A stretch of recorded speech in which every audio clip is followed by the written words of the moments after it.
We are picking up in Mark, the 9th chapter, beginning at verse 19.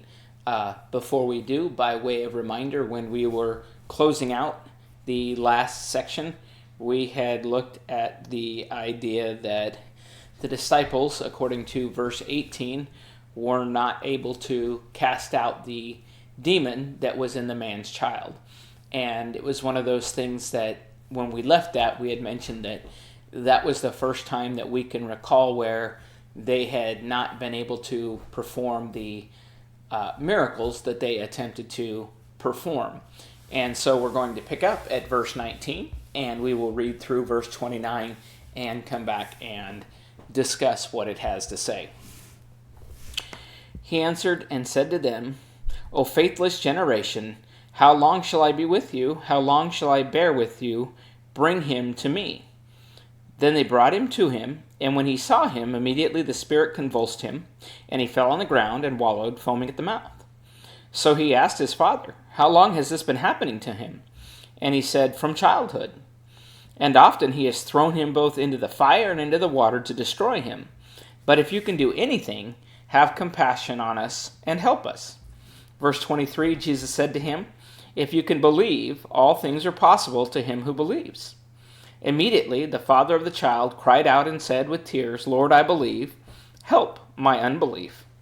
When Jesus saw that the people came running together, he rebuked the unclean spirit, saying to him, You deaf and dumb spirit, I command you to come out of him and enter him no more.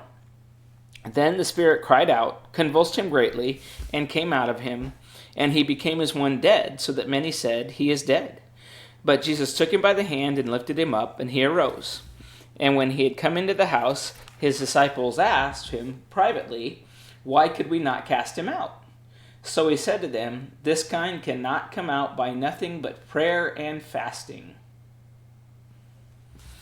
And so we are now going to go back and look at what we have just read. And what we can see here is that in our last segment, as we talked about the disciples, his 12, in particular the 9 actually that were there because he had 3 with him at the time, were not able to cast out the demon. Now Christ has come and he is able without any difficulty to go ahead and perform that particular miracle. And so he starts out after being told that the disciples were not able to help the child.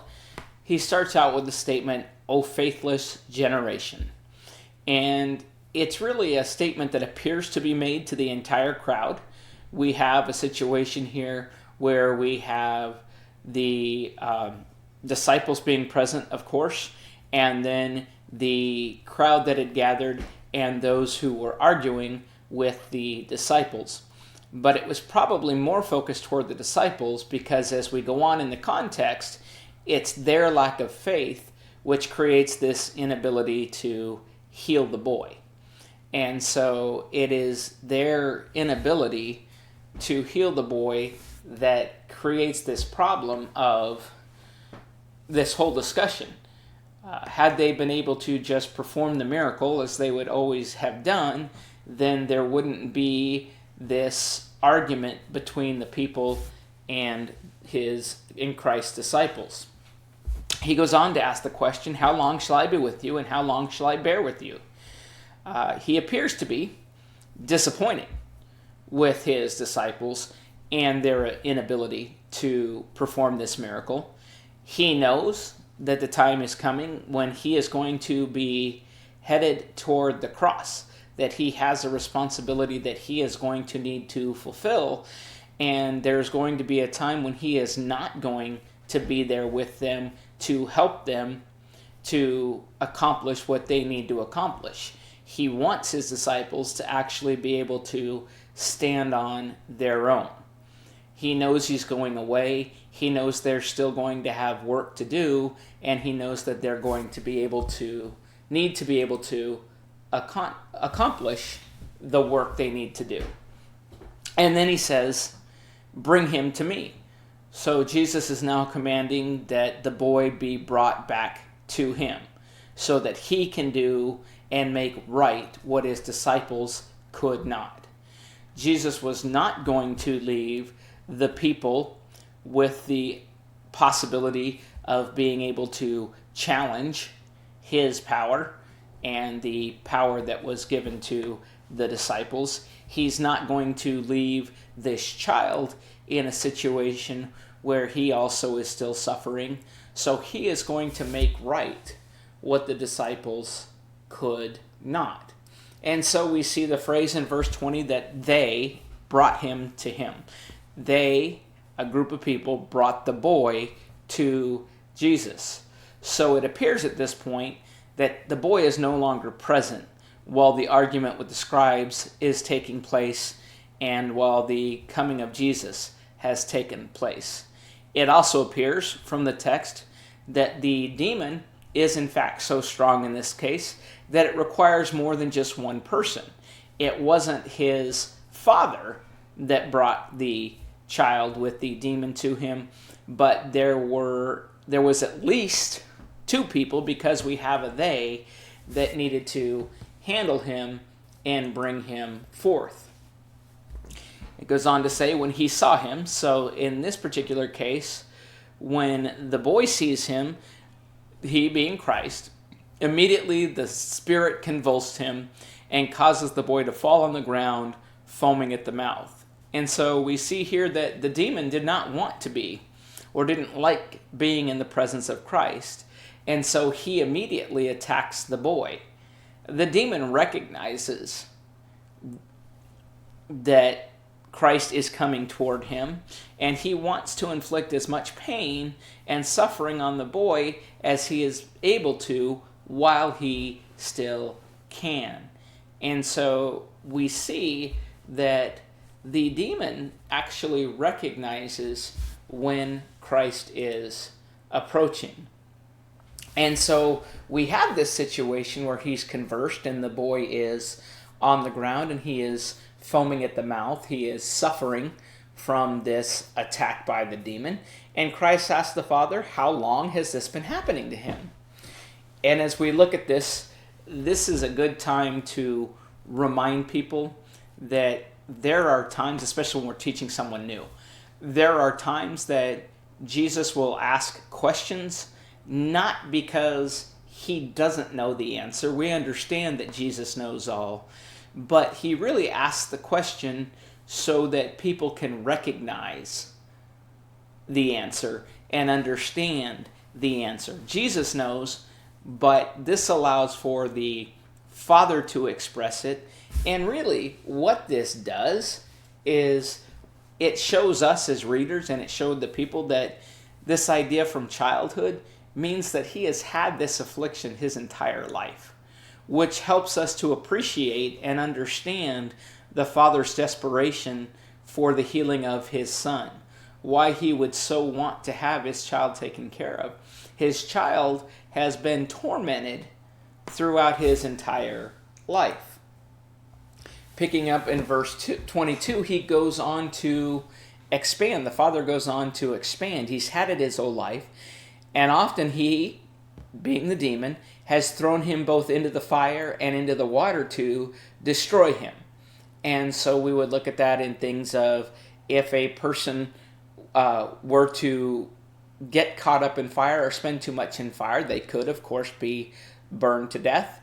Or if they are thrown into water, there is the potential for drowning. And so the Father says he's been thrown into these things, that this demon actually is trying to destroy his Son. And I want to take note of a couple of terms or phrases here. And the first is the term, it happens often.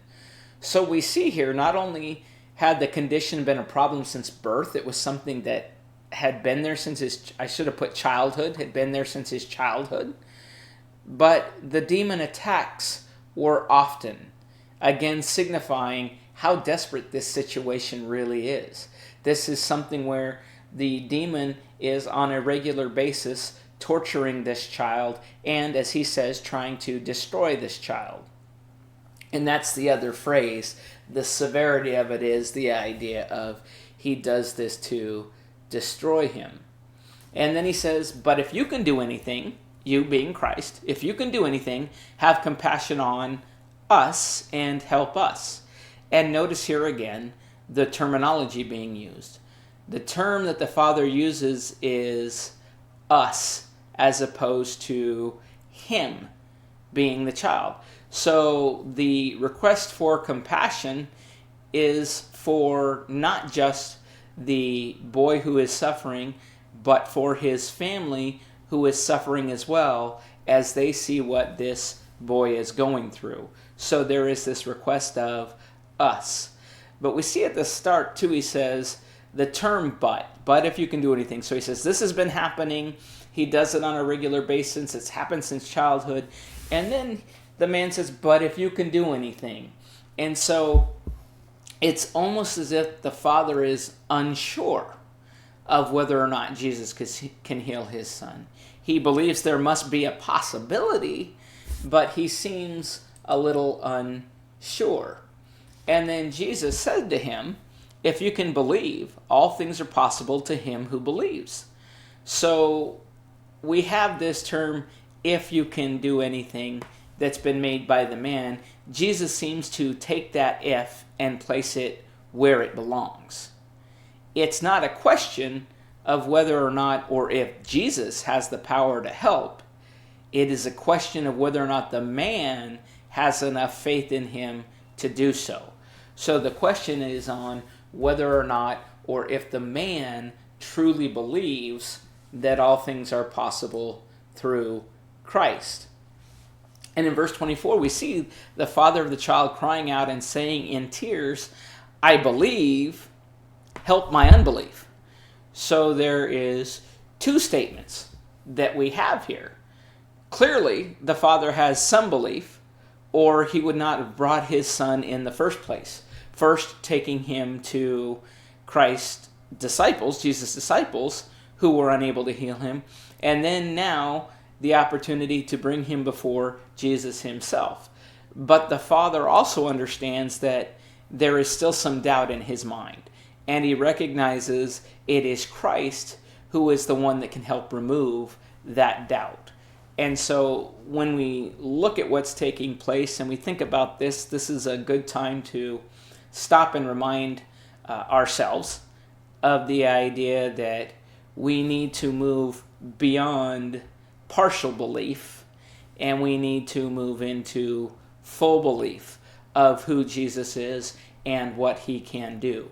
We need to make sure that we have no question as to whether or not Jesus can do what he says he will do. We need to have full belief and not question that he is going to one day return again. There can be no doubt in our minds, or we don't have the necessary belief or the full belief that God and Christ, his son Jesus, expect of us. And then in verse 25, we see that when Jesus saw that the people came running together, he rebuked the unclean spirit, saying, Deaf and dumb spirit, I command you, come out of him and enter him no more. And so we have this idea that the people are aware that something is about to happen, and they're running toward Jesus, the boy, and his father. They came running together because they wanted to now see what's taking place with Jesus and this boy with the demon, and really whether or not there will be anything that Jesus can do. Jesus rebukes the unclean spirit and commands the demon not to return. And so the point here that we can make is that when Jesus heals him of this unclean spirit, he heals him completely. He doesn't just remove him temporarily. He doesn't just heal the boy for a time, but he tells that spirit, you do not return. Do not return. And so, again, this is an opportunity to point out or to consider the fact that when Jesus heals, he heals completely. When Jesus says that if you rise up out of the waters of baptism, he has healed you by his stripes and made you clean, and you rise up out of the waters of baptism, you need to recognize that you have been healed completely. It's not a partial healing. It's not a temporary healing. But at that point, it is a full and complete healing of all sin in one's life. Now, that doesn't mean that one can't go out and sin again. What it means is, at that particular point when Jesus heals, he heals complete. And it's man that goes out again and messes that up. And then we say, okay, so he gives the command. He tells him not to return. And the spirit cried out, convulsed him greatly, and came out of him. So I kind of look at it as, first of all, we need to recognize, unlike the disciples, Jesus has no problem removing the unclean spirit. He makes a command and the demon obeys. So there isn't a difficulty, but we also see here from the text that the demon still seems to take one final shot at the boy before leaving his body. He cries out and convulses him greatly, and then he comes out of him. So we see here that while there may have been some power still that the demon possessed, this unclean spirit possessed, we see that Christ's power is greater. We see here that the unclean spirit can try to do more harm, but what we do find is that the unclean spirit must obey Jesus because he doesn't have as much power. And then it says, after the unclean spirit is left, it says, and he became as one dead, so that many said, he is dead. So as the crowd looks on and they see how this unclean spirit has caused the boy to convulse greatly before leaving his body, many think that he is lying there on the ground dead. Verse 27 makes it very simple. This is not the case. Jesus takes him by the hand, lifts him up, and the boy arises. And of course, he arose without the unclean spirit within him. So we've seen now the difference between the attempts of Jesus' disciples and their inability, and we see the full ability of Christ. And so we look on and we read on in verse 28, and it says, and when he had come into the house, his disciples asked him privately, why could we not cast it out? And so the disciples are perplexed. They don't understand their inability to cast out this demon. They had been able to do so in the past, and they didn't understand why they were unable to this time. And Christ's answer is, this kind can only come out by prayer and fasting. And so Jesus here really seems to be teaching the disciples a lesson in the way that he answers. The disciples apparently needed to be reminded that their ability to perform miracles, to cast out unclean spirits, comes from their complete dependence on God and the power that he has given them, which is something that they are reminded of when they go to God in prayer and when they fast. And so they needed a reminder not to think too highly of themselves and their own abilities of being able to heal, and recognize that the removal of this unclean spirit needed to take place through the power of God. And it was through his power given to them that they should have been able to do so. So there's quite a lot that takes place here in this particular text and in the previous text, and in looking at the ability and inability differences. And there's a lot that we can learn, and there's a lot that we can teach others. And so, as always, I encourage you to go back and to read this entire account. You can read the last two sections of Scripture together. And I encourage you to look for the lessons that God has in this particular text for you. And I encourage you to write down for yourself these various teachings, and I encourage you to use them to help others.